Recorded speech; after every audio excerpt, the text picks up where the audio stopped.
ভেবেছিলাম শ্বশুর বাড়ি গিয়ে শ্বশুরের নৌকাটা নিয়ে ফ্রিতে সুন্দরবন ভ্রমণে যাব। অবশ্য শ্বশুরবাড়ি গিয়ে ফ্রিতে নিয়েও নিলাম নৌকা, কিন্তু আমার শ্বশুরের টানা এক দাদারটা। যাই হোক, ফ্রিতে তো সুন্দরবন ঘোরা হলো, ফ্রির তেল, ফ্রির নৌকা, এমনকি ফ্রির মাঝিও নেওয়া হলো, কিন্তু দুর্ভাগ্যবশত বাঘের দর্শন পালাম না। পাবোই বা কী করে? বাঘ মামা তো আর ফ্রিতে দর্শন দেয় না, বাঘ মামারও দর্শন করতে গেলে টাকা লাগে। যাই হোক, বাঘের দর্শন না হোক, সবাই মিলে মজা তো করলাম বলে তো আমার কি যায় আসে। আমার তো ঘোরাটা হলো ফ্রির নৌকা, ফ্রির তেল এবং কি ফ্রির মাঝিও, আর দু একটা খালাসিও ছিল। সে যাই হোক, খালাসিগুলো ভালোই কাজ করছিল, আমার কোনো কাজ করতেই নেই।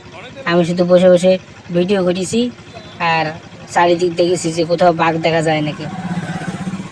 বাঘের তো দর্শন নেই।